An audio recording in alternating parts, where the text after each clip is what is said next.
12, versículo de número 14. Esse texto diz para nós o seguinte: o corpo não é composto de um só membro, mas de muitos. Vou ler mais uma vez. O corpo não é composto de um só membro, mas de muitos. Você pode se sentar.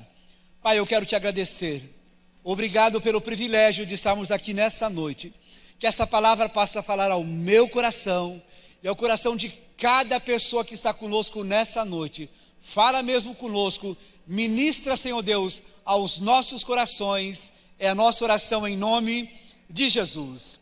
Quero convidá-lo a pensar comigo sobre o tema nessa noite: comprometido com o meu chamado. Comprometido com o meu chamado. E com base nesse tema, eu quero ajudá-lo para que você possa entender nessa noite por que eu estou aqui, o que eu estou fazendo, por que eu vim ao mundo, sabe? Eu quero que você entenda isso nessa noite, baseado nesta reflexão desse texto que nós lemos. A grande verdade é que todos nós, sem exceção alguma, nós somos chamados para o ministério. E quando eu falo em ministério aqui, não estou falando de um ministério vocacional, não estou falando de apóstolos, de pastores, mestres, evangelistas. Não é um ministério vocacional, mas estou falando do ministério. Todos nós somos chamados para exercer o ministério. A Bíblia diz que todos nós recebemos dons de Deus, e Deus nos dá dons que são diferentes. Todos nós, portanto, temos algo que Deus nos dá, que Deus nos chama a fazer para o seu reino. Nós precisamos nos comprometermos com o chamado de Deus na nossa vida. Eu quero que você olhe um pouquinho ao seu redor. Faça isso. Olhe para o seu lado, quem sabe para trás, para frente. Olhe ao seu redor um pouquinho. Olhe para as pessoas que estão à sua volta. Tudo bem? Olhou para as pessoas? Ok.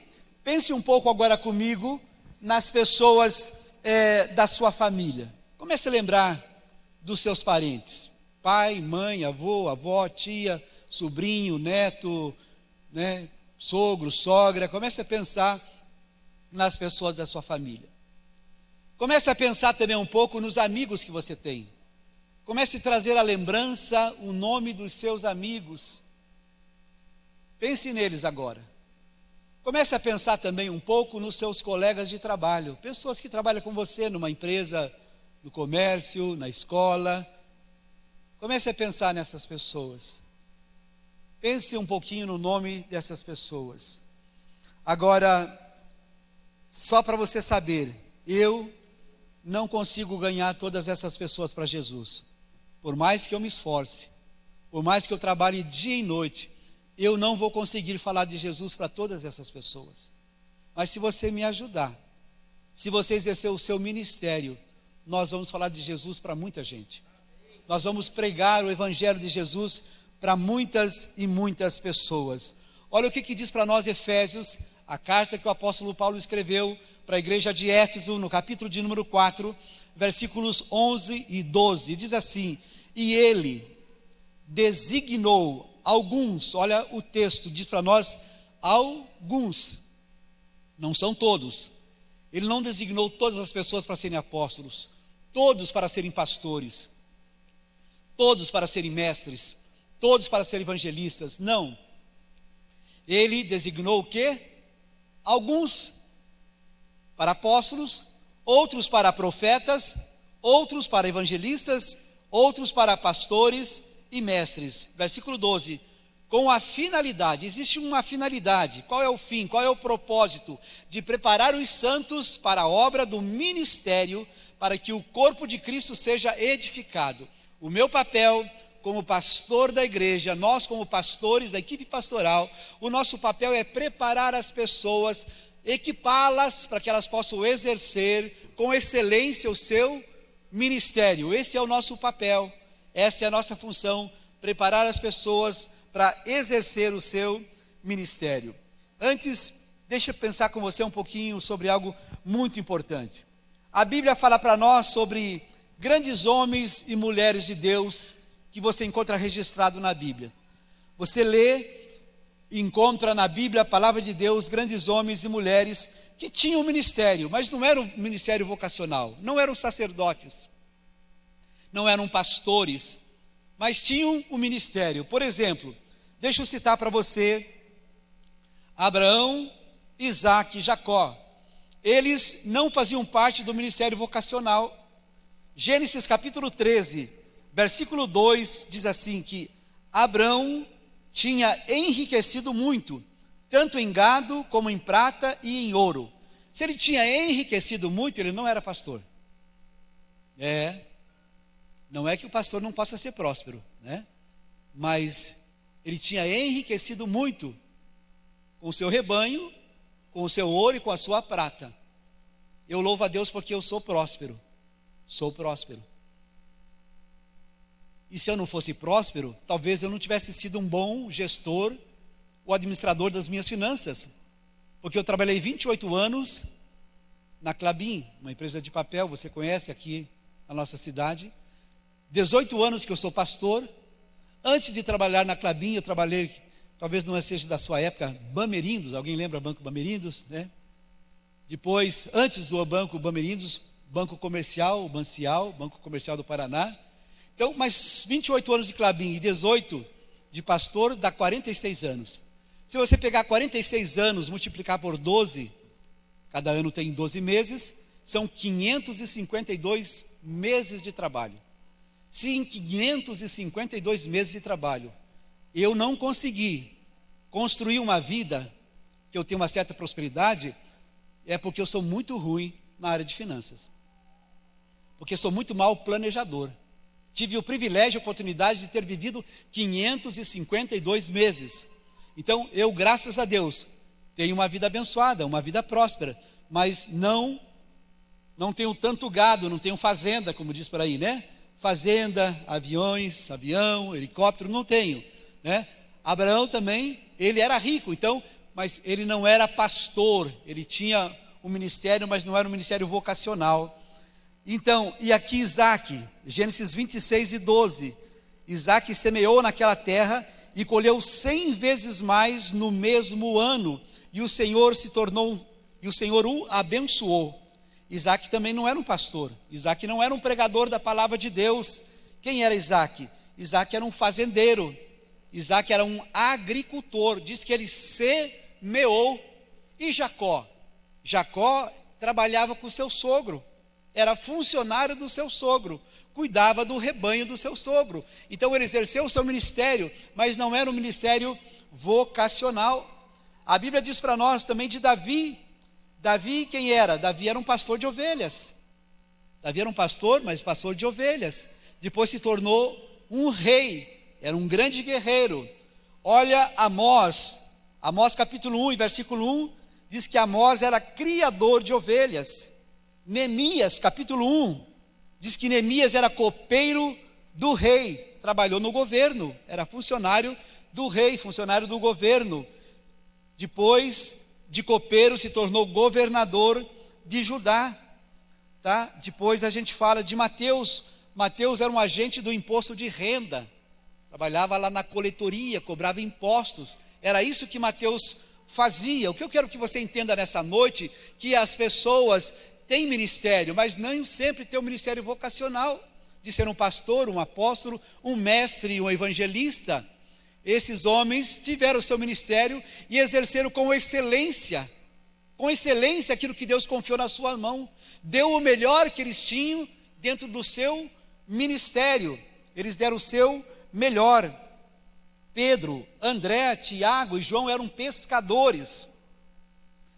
Atos capítulo 18, versículo 1, diz para nós que Paulo saiu de Atenas, foi para Corinto e encontrou um certo judeu chamado Áquila, nascido em Ponto, que tinha vindo recentemente da Itália com sua esposa Priscila. Então, porque eles eram do mesmo ofício, Paulo ficou com eles e trabalhou, eram fazedores de tendas. Paulo fabricava tendas, né, juntamente com Áquila, juntamente com Priscila. O maior de todos os apóstolos fabricava tendas. Colossenses capítulo 4 diz para nós que Lucas era médico amado, Lucas 4 e 14. E o que falar então de Raabe? O que vocês acham? A menina trabalhava muito, né? Praticamente trabalhava a noite inteira, né? Desculpa a brincadeira, né? Mas depois ela se converteu. Glória a Deus que ela se converteu ao Senhor, né? Mas depois que se converteu, exerceu o seu ministério, tá certo? Então você percebe que todas essas pessoas exerceram o seu ministério, mas não era um ministério vocacional, mas Deus tinha confiado na mão dessas pessoas um ministério.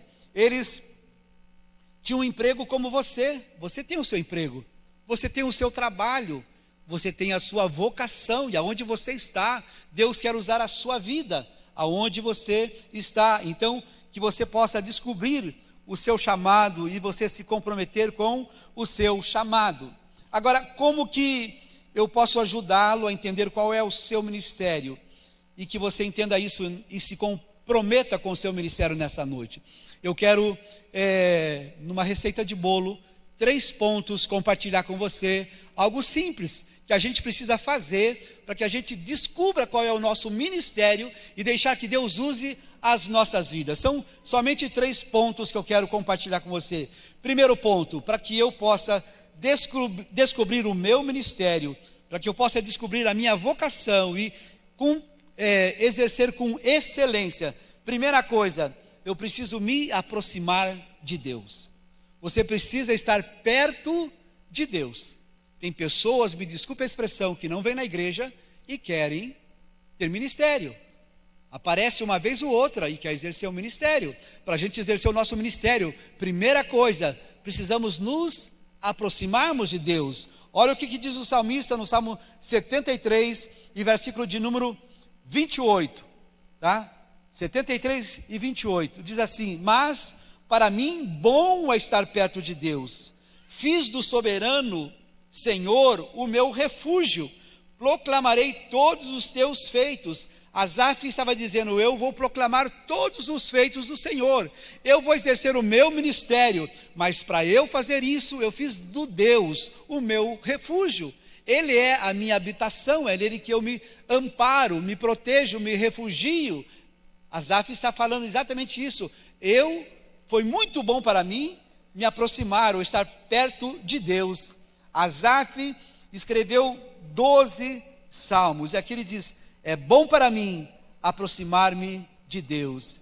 Eu quero dizer uma coisa para você nessa noite: você só conseguirá ter uma vida plena, uma vida feliz e uma vida abundante, se você, de fato, você constantemente estiver na presença de Deus. Uma pessoa longe de Deus, eu duvido que tenha sucesso a vida inteira. Pode ter sucesso por um período, por um lapso de tempo, mas a vida toda não consegue. Para você ter uma vida plena, uma vida feliz, uma vida abençoada, você precisa estar próximo de Deus. Asaf disse: bom para mim estar próximo de Deus, estar perto de Deus, isso é a melhor coisa que pode acontecer na minha vida. Lutero disse certa vez, ele dizia o seguinte: existem 3 coisas que nos levam para mais perto de Deus.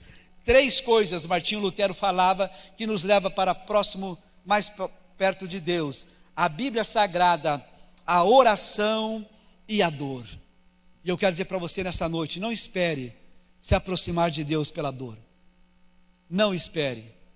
Não espere que a dor chegue na sua vida. Não espere que o infortúnio, a crise, a desgraça chegue na sua vida para você buscar Deus. Busque enquanto você tem tempo. Busque enquanto você tem saúde. Busque enquanto você pode dar para Deus o teu melhor. É isso que nós precisamos fazer, dar para Deus o nosso melhor. O nosso melhor nós precisamos dar para Deus. E Lutero dizia: a forma de você se aproximar de Deus é através existem 3 coisas: oração, estudo da Bíblia e dor. É claro que se você está vindo pela dor, amém, será muito bem-vindo. Jesus vai abrir os braços para recebê-lo, vai te amar e vai dar o melhor para você. Mas não espere isso acontecer. Quando nós nos aproximamos de Deus, nós nos tornamos pessoas melhores. Quem tem um encontro com Jesus sempre se torna uma pessoa melhor. E uma receitinha bem rápida para você: como que a gente pode se aproximar de Deus? Coisa simples. Como que eu posso me aproximar de Deus? Primeira coisa, escolha e decida se aproximar de Deus. É uma escolha sua. Nós temos o livre-arbítrio. Você pode escolher, você pode estar no culto ou pode não vir. A escolha é sua. Eu não tenho essa opção, não faço disso assim, quem sabe eu vou na igreja. Não, para mim, eu escolhi estar aqui. Eu defini isso na minha vida. Sabe, vir na igreja para mim não é uma das alternativas, não é uma das opções. Eu não tinha outra coisa para fazer, então eu vou para o culto. Não, eu priorizo estar aqui. Domingo é dia do Senhor, eu não abro mão de estar aqui na igreja, porque domingo é dia do Senhor, é o primeiro dia da semana, é o domingo. Eu preciso dar o meu melhor para o Senhor. As palavras de Josué ao povo de Israel foram: escolhei hoje a quem vocês vão servir, porém eu e a minha casa serviremos ao Senhor. Vocês, Israel, Josué estava dizendo, vocês podem escolher, mas eu e a minha família, nós escolhemos servir ao Senhor. Tome essa decisão na sua vida, se aproxime de Deus, escolha servir e estar próximo do Senhor. Em segundo lugar, orar constantemente. A oração é extremamente importante para nós nos aproximarmos de Deus. Ore, sabe, constantemente você vai se aproximar de Deus. Em terceiro lugar, estude a Bíblia Sagrada. Não é apenas ler a Bíblia, não é apenas passar por ela de forma rasa, vazia e superficial. É se aprofundar, é pegar um texto da Bíblia, é se aprofundar, é meditar naquele texto, é amar, é refletir sobre ele. Quem sabe fazer uma exegese daquele texto, sabe? Quem sabe se aprofundar um pouco mais. Estude, não precisa ser o dia todo, mas que seja assim, pouco tempo, mas constantemente, todos os dias. Procure estudar a palavra de Deus, você vai estar se aproximando cada dia mais de Deus. Em quarto lugar, frequentar a igreja, frequentar uma célula. Isso é uma forma de nós nos aproximarmos de Deus, estar junto com gente melhor do que nós, gente que tem conhecimento da Bíblia, gente que pode compartilhar conosco algo de Deus, pessoas que podem nos ensinar, que podem agregar valor conosco no nosso relacionamento, pessoas que nos fazem bem. Então, na igreja, na célula, você vai se aproximar de Deus. Em quinto lugar, agir com fé. Haja com fé, ao entender o que Deus espera de nós, que você possa se esforçar com a sua fé, para que Deus te abençoe. E em sexto lugar, insista no caminho escolhido. Ser fiel a Deus não é fácil. Eu conheço pessoas que começaram muito bem. Eu sempre digo o seguinte, tem gente que tem muitas iniciativas, mas tem poucas acabativas. No começo tem dias que parece que ele está agarrando o anjo no ar, né? Daqui a pouco está lá embaixo, não aparece mais na igreja, qualquer coisa desanima, qualquer dificuldade da vida ele para, ele desiste, ele retrocede. Sabe, a gente não pode retroceder, o crente tem que avançar. A Bíblia diz em Hebreus, sabe, que se a gente retroceder, se o justo retroceder, Deus não terá prazer em nós se nós retrocedermos, sabe? Então, tome essa decisão, insista no caminho escolhido. Você escolheu esse caminho? Então insista, persevere, seja persistente e perseverante. Há uma canção que diz, estou seguindo a Jesus Cristo, não é assim? Estou seguindo a Jesus Cristo, deste caminho eu não desisto. Estou seguindo a Jesus Cristo, atrás não volto, não. Eu não volto, eu não posso retroceder, eu tomei uma decisão na minha vida, eu não sou naqueles que retrocedem, mas eu preciso continuar avançando. Então insista no caminho escolhido. É fácil? Não é. Tem momentos difíceis, tem momentos que dá vontade de você parar com tudo, sabe, abandonar, mas não faça isso, seja fiel, não pare em nome de Jesus. Primeiro ponto, se você quer descobrir o seu ministério, se aproxime de Deus. Se você quer que Deus use a sua vida, se aproxime de Deus, porque se você não vem na igreja, se você não se aproxima de Deus, vai ser difícil a gente enxergar você para te dar oportunidades. Segundo ponto, descubra e desenvolva os seus dons. 1 Coríntios capítulo 12, versículo que nós lemos: descubra e desenvolva os seus dons. 1 Coríntios 12 diz assim, a partir do versículo 14: o corpo não é composto por um só membro, mas de muitos. Se o pé disser, porque não sou mão, não pertenço ao corpo, não pertenço ao corpo, nem por isso deixa de fazer parte do corpo. E se o ouvido disser, porque não sou olho, não pertenço ao corpo, nem por isso deixa de fazer parte do corpo. Se todo o corpo fosse olho, onde estaria a audição? Se todo o corpo fosse ouvido, onde estaria o olfato? Se de fato Deus dispôs cada um dos membros no corpo segundo a sua vontade, se todos fossem um só membro, onde estaria o corpo? Assim há muitos membros, mas um só corpo. Muitos membros, mas um só corpo. Você sabe o que isso quer nos ensinar nessa noite? Que todos os membros são importantes. Todos vocês são extremamente importantes. Versículo 22 diz que os membros do corpo que parecem mais fracos são indispensáveis.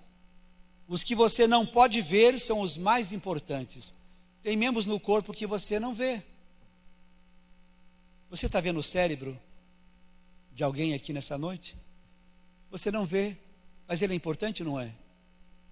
É um dos membros mais importantes do corpo. E os pulmões? São importantes ou não são? Você está vendo o pulmão de alguém aqui? A gente não vê. Mas nesse processo de pandemia, nesse tempo de pandemia, meu Deus, a dificuldade que algumas pessoas tiveram de respirar, precisaram ser entubados. Só quem passou por isso pode falar disso aqui nessa noite com muito mais conhecimento do que nós. Quem passou por isso? Nós temos uma pessoa e nós temos recebido muitos pedidos de oração. Nós temos um amigo nosso, filho dessa igreja, Oséias, é um grande empresário de sucesso, tem acho que 1000 clínicas de odontologia, né, espalhadas pelo Brasil e fora do país. Quase 40 dias no hospital, quase 40 dias. E agora saiu do hospital, foi para o Albert Einstein, em São Paulo, para dar continuidade no seu tratamento. O pulmão é extremamente importante na nossa vida. Sabe, você não consegue ver, mas o papel dele é fundamental. E os rins, são importantes ou não são? É claro que são. E o coração, você vê, você não vê, mas é importante.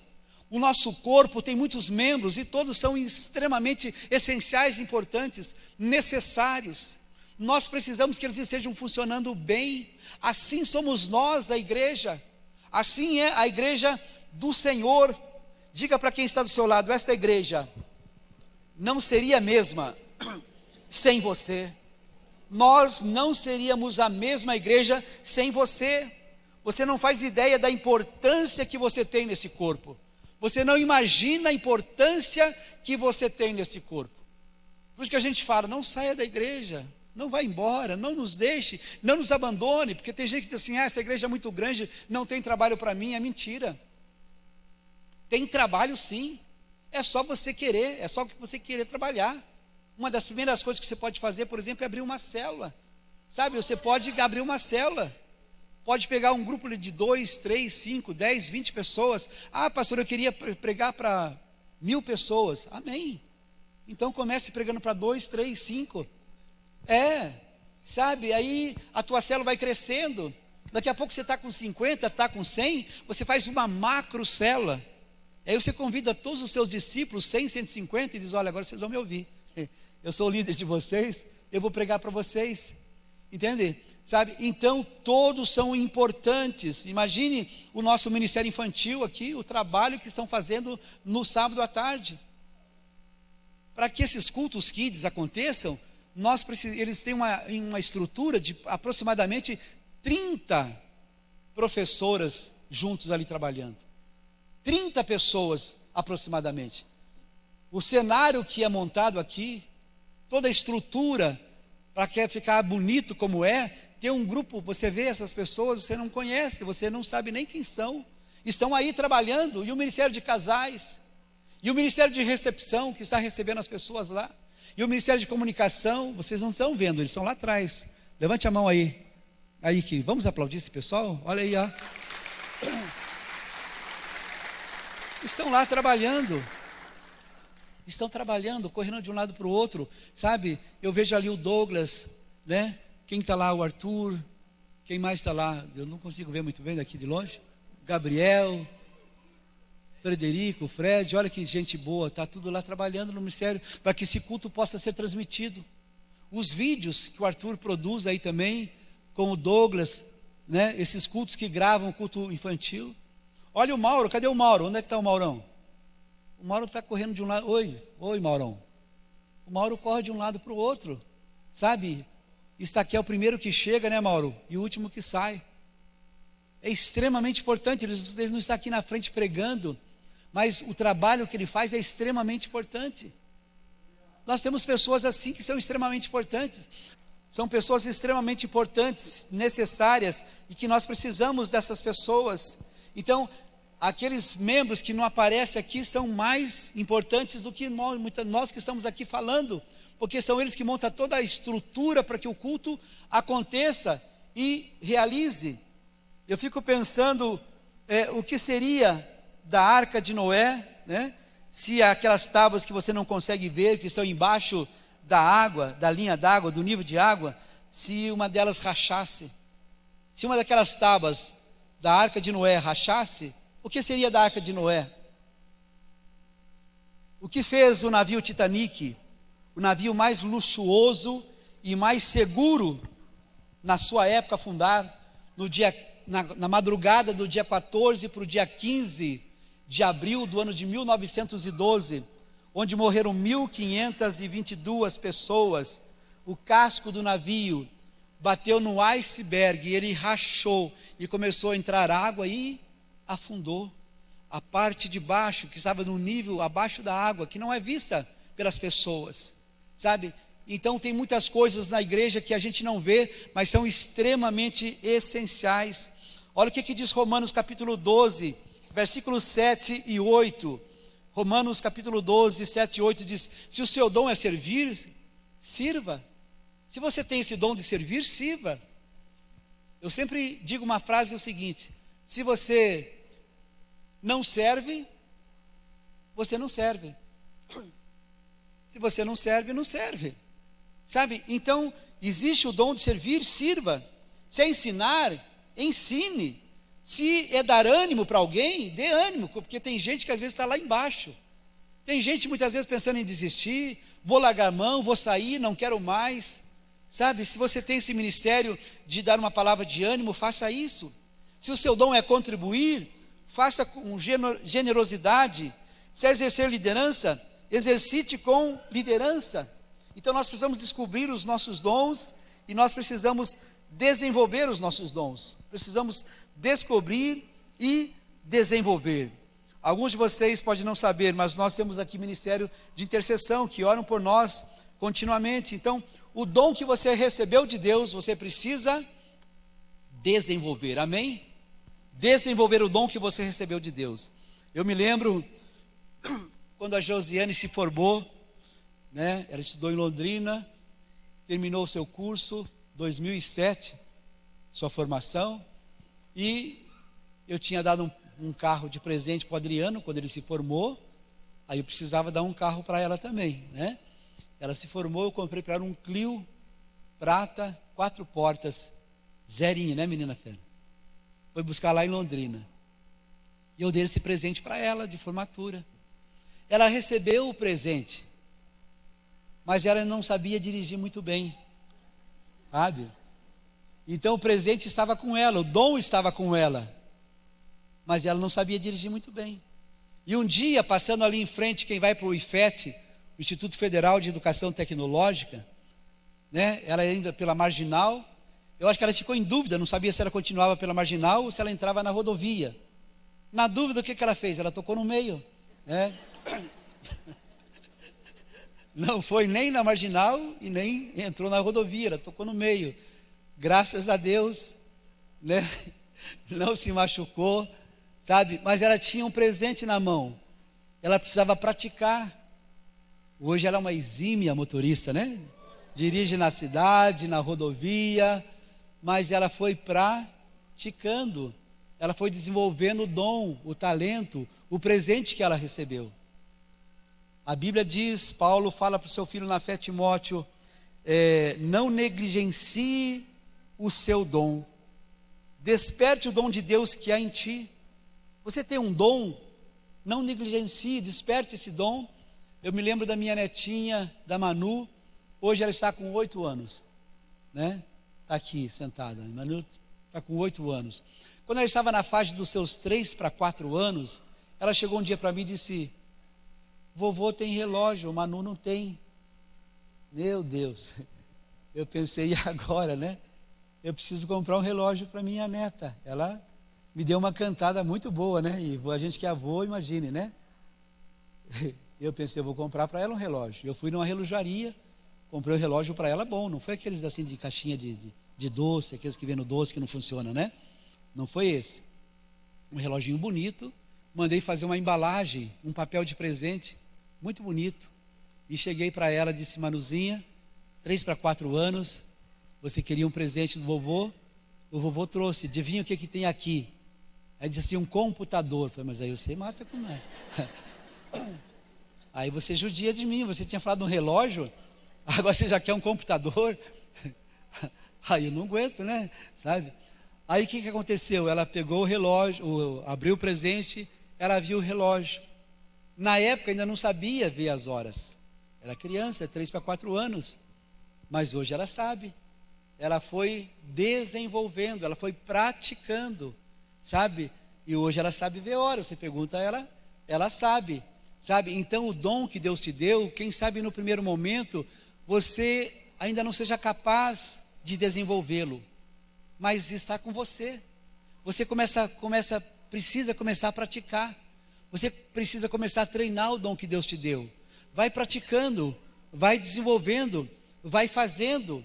Diz que a prática leva à perfeição. Você vai praticando e você vai conseguir. Então, em nome de Jesus, a gente precisa descobrir o nosso talento. E em terceiro lugar, para nós terminarmos, faça alguma coisa. Primeira coisa, para você descobrir o teu talento, se aproxime de Deus. Se aproxime de Deus. Segunda coisa, desenvolva o talento que Deus deu para você. E a terceira coisa, faça alguma coisa. Não fique esperando. Ah, pastor, eu gostaria muito de pregar lá no CBA, me coloca na escala para pregar. Tá, mas então começa a praticar, vai treinando, sabe? Vai treinando, vai fazendo algo. Quando eu digo para fazer alguma coisa, nem sempre você vai começar do topo, nem sempre é do topo, mas você precisa começar a fazer. Você sabe como que Eliseu começou o seu ministério? Eliseu, ele foi o quê? Sucessor de Elias. Eliseu foi sucessor de Elias. Ele não começou já pregando. Eliseu não começou já realizando milagres, profetizando. Sabe como que Eliseu começou? Deixa eu mostrar para você. 2 Reis, capítulo 3, e versículo de número 11. Diz assim, e disse Josafá, não há aqui algum profeta do Senhor, para que consultemos ao Senhor por ele? Então respondeu um dos servos do rei de Israel, e disse, aqui está Eliseu, filho de Safate, que deitava água sobre as mãos de Elias. Sabe como que Eliseu começou? Lavando as mãos de Elias. Ele jogava água nas mãos de Elias, para que Elias pudesse lavar suas mãos. Ele não começou lá fazendo milagres, pregando, profetizando. Ele começou lavando as mãos do seu líder, honrando o seu líder. Deite água nas mãos do seu líder. Honre e respeite o seu líder, porque amanhã vão deitar água também na sua mão e vão honrar a sua vida. Sabe? A quem honra, honra. Faça isso e amanhã você também será honrado. Então, esse homem de Deus, Eliseu, ele começou dessa forma.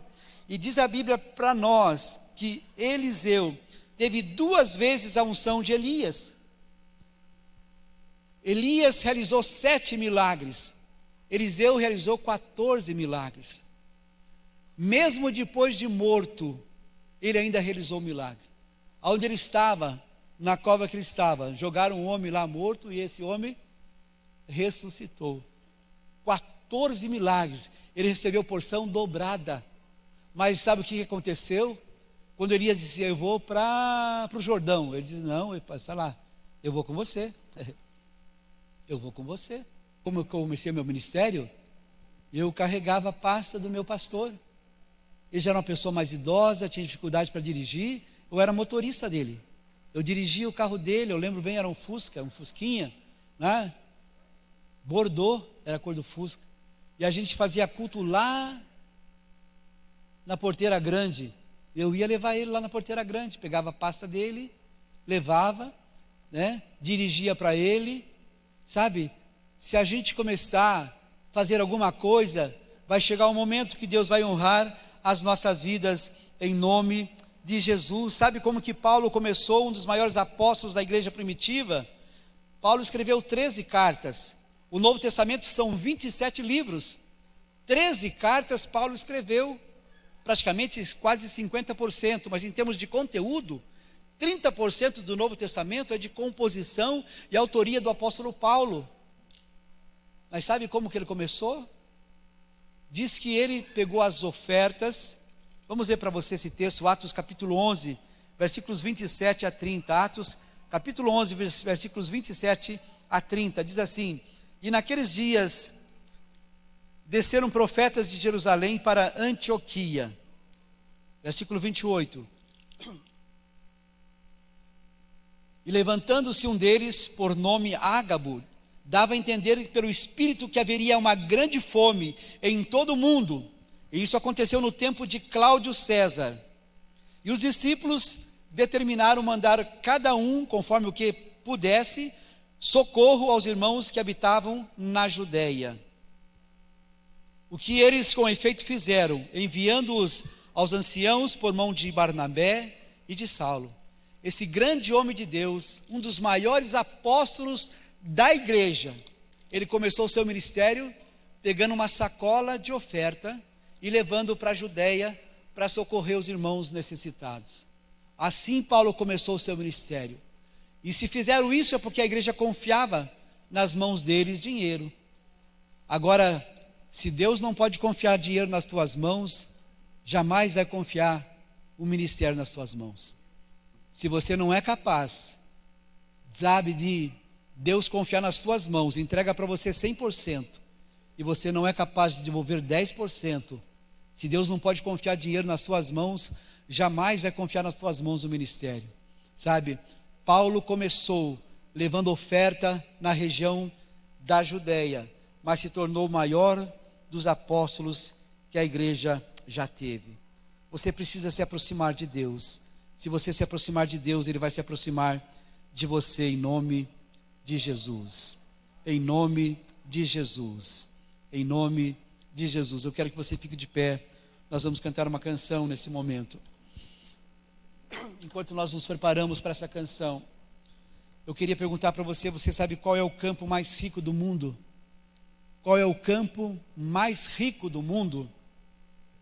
O lugar mais rico desse planeta não são os campos de petróleo do Kuwait, do Iraque ou da Arábia Saudita. Não são esses lugares os lugares mais ricos do mundo. Também não são as minas de ouro e de diamantes que tem na África do Sul.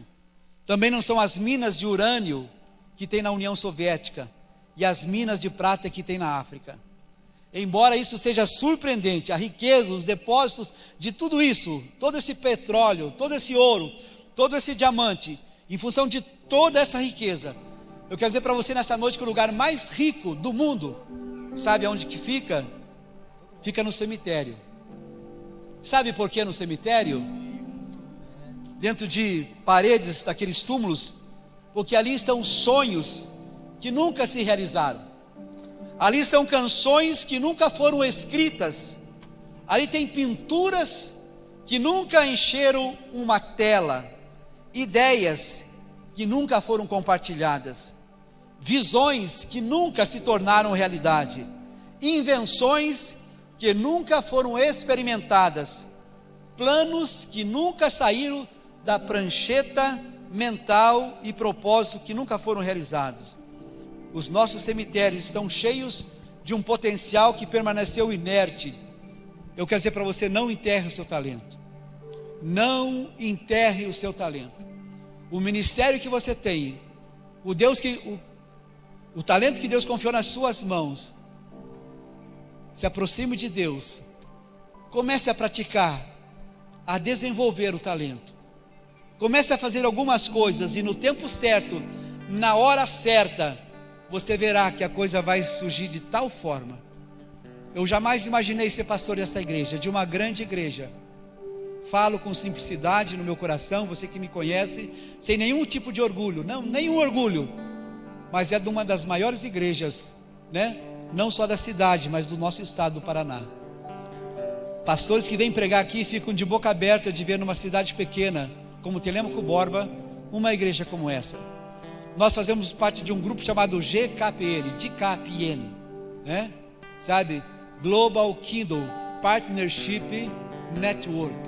É uma rede de pastores, aonde no Brasil tem 80 pastores somente, que se reúnem uma vez por ano. E nós temos privilégio, essa igreja senta-se na mesa, juntamente com esses pastores, numa reunião anual, né? Nós fazemos essa reunião. Eu jamais imaginei que seria pastor de uma igreja assim. Jamais imaginei ser teu pastor, de uma pessoa como você, uma pessoa que é de excelência, uma pessoa que eu amo e que eu admiro, uma pessoa que é extremamente importante. Jamais imaginei que teria o privilégio de ser seu pastor. Deus tem me honrado e eu sou muito grato a Deus. Mas eu comecei carregando uma pasta de motorista do pastor da época. Não esperei para subir no púlpito para pregar. As coisas foram acontecendo e Deus tem honrado a minha vida. Exercite o dom e o talento que Deus te deu. Não cruze os braços, sabe? Não cruze. Há uma música que diz o seguinte, muito antiga: estava à toa na vida, o meu amor me chamou para ver a banda passar cantando coisas de amor. Tem gente que está à toa na vida, esperando a banda passar, né? O homem sério que contava dinheiro parou, o faroleiro que contava vantagem parou, e a namorada que contava as estrelas parou para ver e ouvir a banda passar. Enquanto você fica vendo a banda passar, a vida vai passando também, e você não vai aproveitar a vida. Vai ficar olhando outras pessoas passarem, outras pessoas sendo promovidas, outras pessoas prosperando, e você vai continuar vendo a banda passar. Não fique à toa na vida.